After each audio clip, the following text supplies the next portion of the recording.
All right, what's going on, YouTube? So, I need a new firewall cover, and I don't like the ABS one, and I can't find like a decent cardboard one. And so I found these on the internet. They're sold by some company called Eckler's, and I assume they're probably made in China. But it's just a rubber pad with a little bit of insulation on the back. And so I'd asked about it on the Fix It Your Way Ford Truck Facebook group, and everybody's like, no, stay away, but I don't really listen to anybody else. So I bought it anyway. So the first one I sent me, they had the insulation glued on the outside, the wrong side. I was like, well, my truck's not right-hand drive. This is not gonna work. So I called them. He said, yeah, no problem. Send it back to us, we'll send you another one. So I sent it back. They send me a second one the exact same way. So I'm like, okay. So I call them and I'm like, yeah, so this is the second one. Like, either like just give me a refund, or if you guys want to go down there and verify that, you know, you have one that's not backwards and send it to me, that'd be fine. And they're great. I mean, the customer service lady, she's been fantastic every time I've called. She's like, yeah, no problem. So she's like, I'll call you back, goes away, calls back like an hour and a half later or something. It was like, our shipping manager, open box, it's fine, we're set, send you one back, we'll send you this one. Like, okay. Third one shows up, it's wrong. So I peeled the insulation off, because at this point, like, I gotta do something and I'm done. I peeled all the old insulation off, cleaned up this surface a little bit, cleaned this back surface, used some Gorilla spray adhesive, glued it down. Now we're gonna install it. And then I'm gonna do a little bit more to clean up. The marks and everything on it are like the residual glue that I'm pretty sure I can clean up the rest of the way and make this finish look a lot better on it than what it actually does right now. So that's what I'll be doing once it's installed. But I want to, you know, get it in so that I can clean up the areas that need it. So anyway, we're going to do that. And we'll find out how all this works. Oh, and then I had a couple people ask about a radiator update. Yes, let's do that. So I bought the cold case radiator because of all the junk Chinese ones. And if anybody watched my unboxing video, read the comments, you'll know that, yeah, it was about as junk as the Chinese ones. So I got it out of the box. The overflow fitting on it was literally stripped out of the water neck. I'm like, how is that a possibility? So I looked into fixing it. It's trash. So I called Summit, told them I was done. They sent it back. I took my old one to the radiator shop. They fixed the tanks. So far, it's been good to go. So, I don't know. Made in China, made in Pennsylvania. I guess they're all kind of getting bad on quality control. So anyway, that's that. So yeah, let's get started with tearing apart the inside of this here truck so we can get this mat installed, firewall cover installed.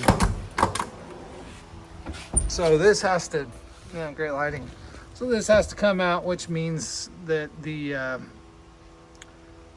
heater hoses have to be unhooked, which isn't a big deal. There's a slit for the steering column. Wow, there's no light in here. There's a slit for the steering column that you can put it through, which will be nice so I don't have to take the steering column out. Oh, also another thing. So if you guys are like me and don't want to run the weird trapeze setup and have throttle linkage issues and things like that, I found that the 73 to 79 trucks have a longer throttle pedal that you can use. The shaft, the rod, whatever that comes out from behind the firewall is actually longer on the later style trucks than it is on like the 67, 72s, I guess. So I bought one of those, which allowed to fix a lot of weird linkage geometry. My throttle pedal's a lot closer to the floor. I get full travel. I don't have such an extreme amount of travel in the gas pedal anymore. So if you're doing weird stuff with throttles, that's an option. So yeah, okay. So on to it. All right, so I don't really want to drain the whole coolant system again, so I'm going to kind of try and cheat this a little bit. So if you don't have a set, get you some of these guys, because you can come in here with these.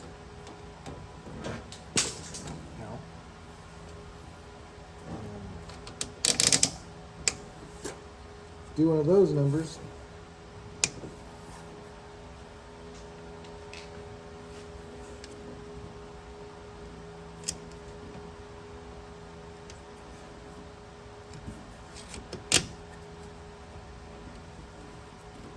And hopefully sealing off your coolant lines so that they don't leak when you take everything apart.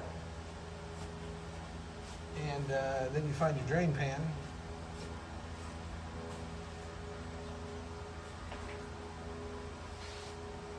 Or in my case, because my drain pan is currently full of ick that I drained out of that roller motor I tore apart.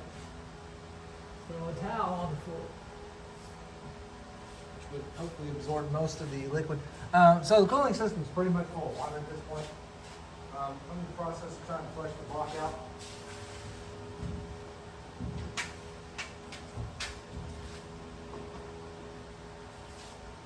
So hopefully this isn't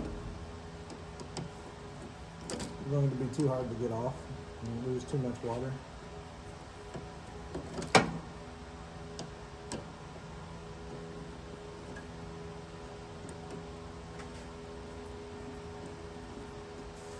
You want to be easy taking these off because I have cracked the lines, the sweat joints on the lines of the heater core before.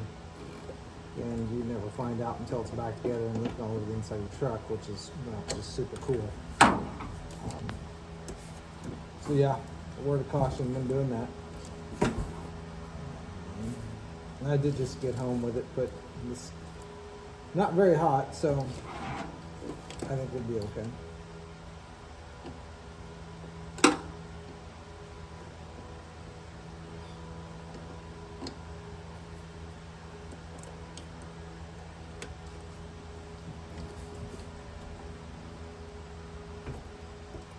Why am I struggling with the hose pump?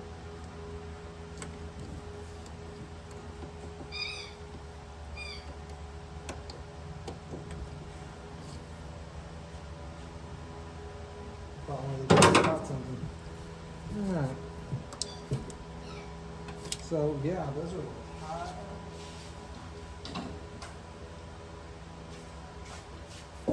I'm here with the radiator picked and loosen these guys up a little bit.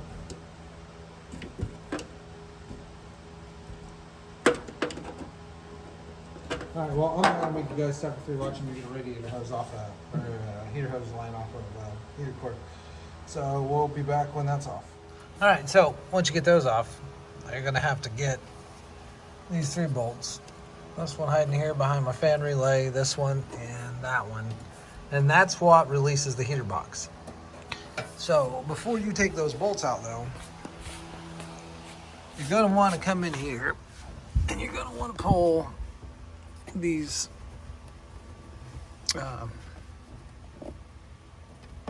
clips off, and they're a little bit tricky, not really tricky at all. Pull that one off, and then there's one more, which is apparently missing on mine, but those are your,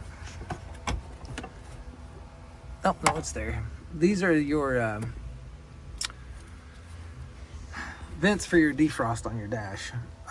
Then there's a plug up here somewhere, probably buried behind my glove box for the blower motor, but I'm not going to worry too much about that. There's also a bunch of cables that control the heater.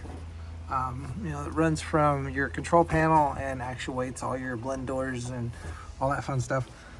This here is attached, but all you need to do really is just pop the boot off.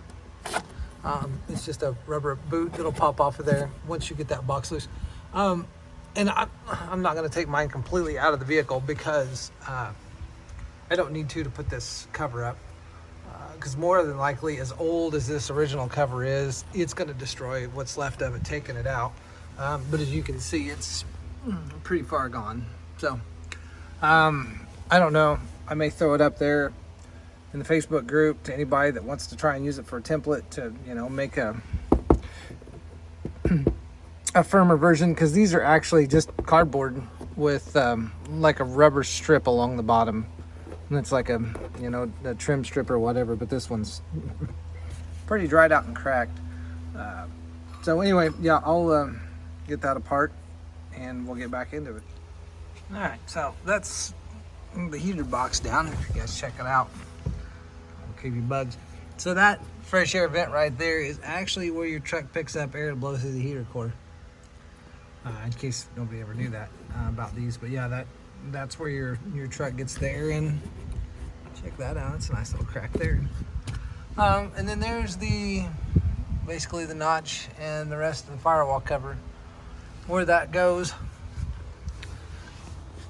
it's gonna be a lot of fun to try and get this thing down and out of here. But yeah, there's your heater control cables.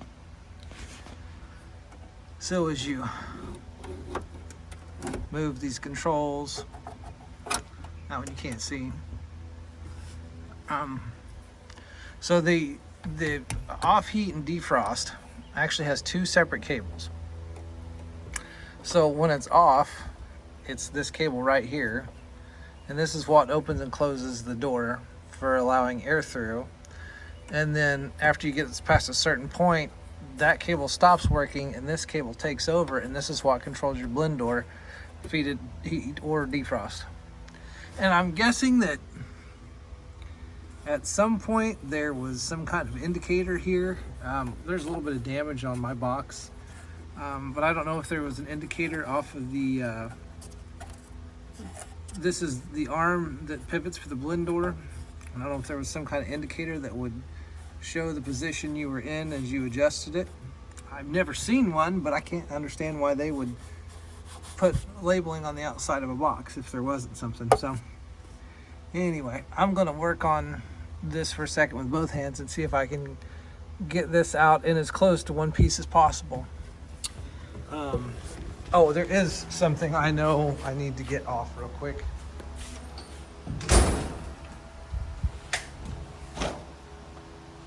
I know it's there. Here's a pro tip too. If you take compressed air and blow in the one side of your heater core, it'll blow any residual water that didn't drain out of it. So when you take it out, you won't get water all over your carpet. Or get all over your carpet.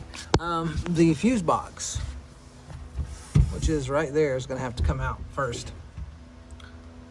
And apparently I was a cool guy and used Allen screws in it at some point. So yeah, I'm gonna get that done and then see how much of this we can get out of here. All right, so there's the old one out. And you can see it was in pretty bad shape. It's like some kind of, I don't want to call it cardboard, but it's definitely not plastic. Maybe a pressed, I mean, I don't know, it almost reminds me of like fiberboard or something. You know, it's definitely not plastic, and I don't think my camera's going to zoom in. But yeah, it's fiber stuff. I think it's gotten a lot harder over the years. Because as far as I know, this is original to 1968. So, and then this is kind of what we're left with. So yeah, there's the old firewall. So anyway, I'm gonna grab the new one and start trying to fit it in here. It's held in with these little push pin style things, kind of like a Christmas tree. So that's what we're gonna attempt to hold it in there with again this go round. So we'll see how it goes. All right, so here's kind of the finished product.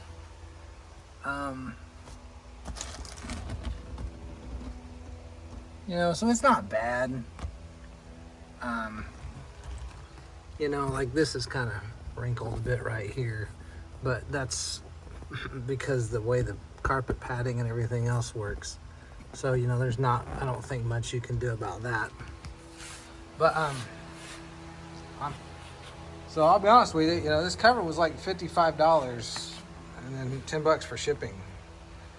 Compared to the ABS covers that I've heard are extremely hit and miss. You know, they're like $250, $270, $300. You know, like I can live with it.